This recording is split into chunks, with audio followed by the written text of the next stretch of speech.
I love growing food that people are going to eat directly. So I love to grow a bunch of carrots which I've harvested this morning and sell them to somebody through the egg machine. Put us into real financial difficulties then the second year, but I don't know how we got through that really. Food has to be the key, and we must make sure that we're producing lots and lots of food on farms. Today is the day where we celebrate our great British farmers up and down the country. It's Back British Farming Day, a day that we celebrate the hard work, dedication that our farmers put in to growing food for the nation to ensure that we've got enough food to eat. So I'm here at the Bank Farm in Aldington to speak to Farmer Doug to hear about the great work that he's doing here. You may know of this farm because it's the home of the egg machine, something that I've been talking about on my social media a lot over the last few years. It's a brilliant farm. I'm going to go and speak to Doug, hear about the great work that he's doing as a farmer, some of the issues facing the industry and how people can help our farmers up and down the nation. So come with me and let's go and see Doug. Great to see you today, Doug. Good to see you. Thanks for having us on the farm. That's an absolute pleasure. Today's Back British Farming Day, so it's a really important day for people to get involved and find out about farming. What is it that you guys do here at Bank Farm? What do you produce and what does your typical day as a farmer look like? Gosh, okay, so we produce quite a lot here. So the farm's about 300 hectares and we produce a few arable crops. We've got an agroforestry system here where we're growing trees for timber. We've got beef cattle, and then we've got chickens for eggs and chickens for meat. Brilliant.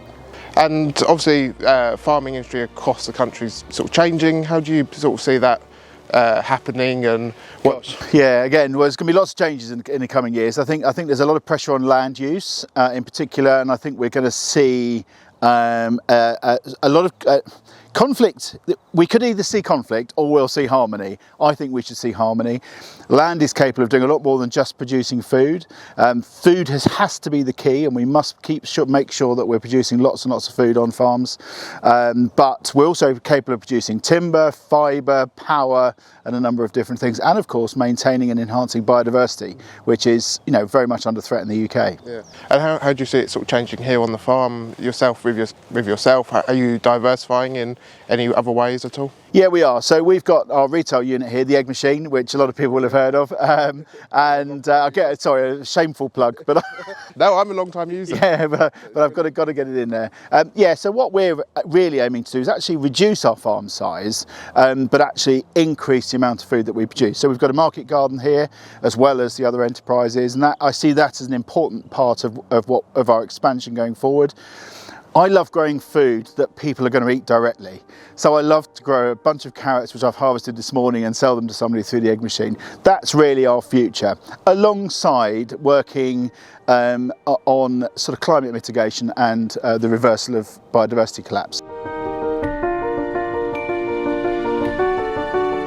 I'm here with Catherine at Plewden Manor Farm. I'm here to find out a bit about what goes on at the farm and the work that Catherine and her team does.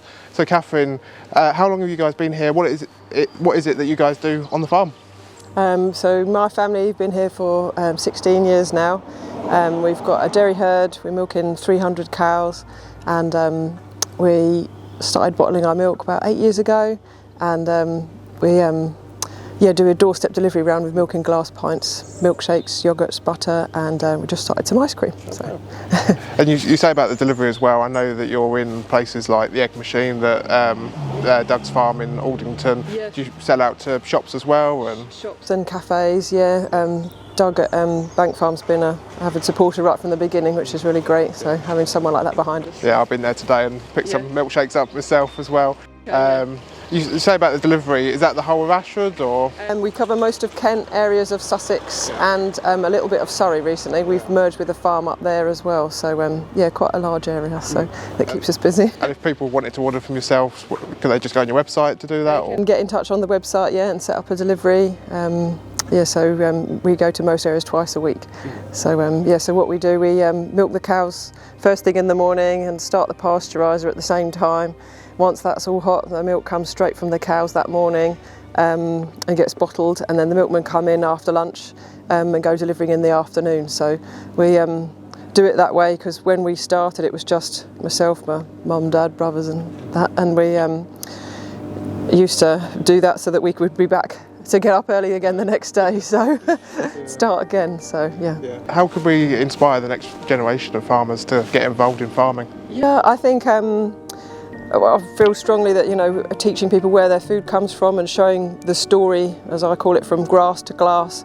You know, we are involved in every step of the way, and if the more people know and realise that that's how their food is produced, you know, it's all, you know, the cows eat the grass, you know, is kept for the cows, and then that we look after the cows right from when they're babies up through. You know, we can encourage children and young people to get involved. They can either work in the, you know, growing crops, milking the cows, looking after baby calves or sheep even, but what you're ultimately doing is trying to feed people and put a good product on their plate.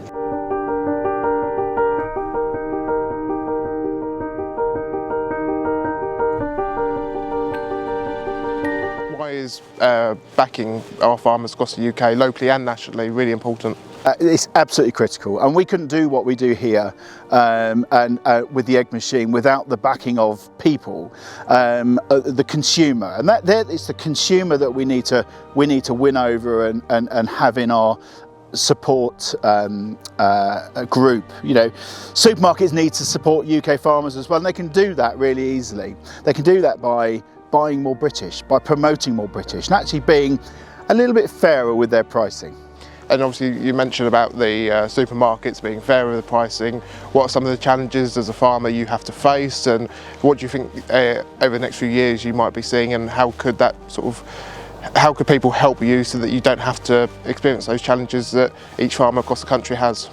Great. I mean, we're basically removing ourselves from supermarket supply chains. You know, we want to be working directly with the consumer. I want to look the consumer in the eye and say, this is produce I've grown here, come and see it, and engage directly. And I think we'll see that as a growing pattern around the country. I think we'll see more farmers working directly with consumers, and you know, and really the consumer being the ultimate arbiter of what they do. You know, if it's great, people will come.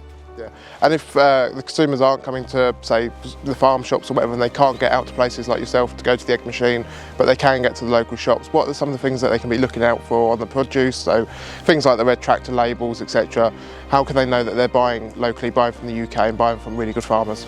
Yeah, look out for the red tractor where possible. You know, look out for the Union Jack. Red tractor isn't a definite guarantee of British, but always look out for British produce and try and buy from. We would always encourage people to buy from independent shops where possible. Supermarkets, of course, have a role to play. They'll always be here, but I think they're going to see I think they will struggle a little bit more unless they really enhance and embrace UK production.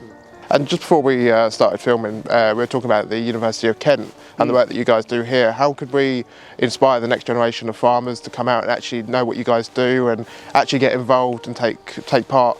And what are some of the stuff that you do with the Uni of Kent as well?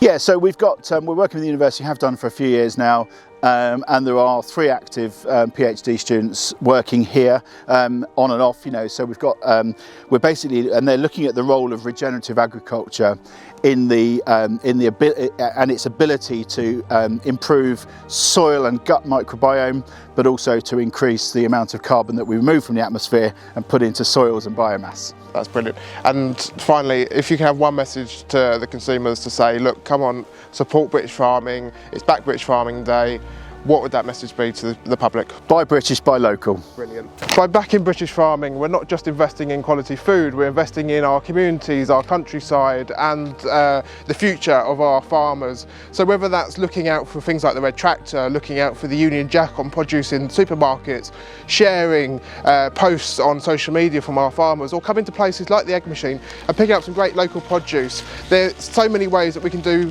to support our farmers up and down the country. And today on Back British Farming Day, I urge you all to go out, support your farmers, pick up some local produce. Even if you can't go down to a farm shop or to places like the egg machine, go to your local shop, look out for the Union Jack on products, and or even share on social media this video or your local farmers' social media posts, and do your bit to support your farmers.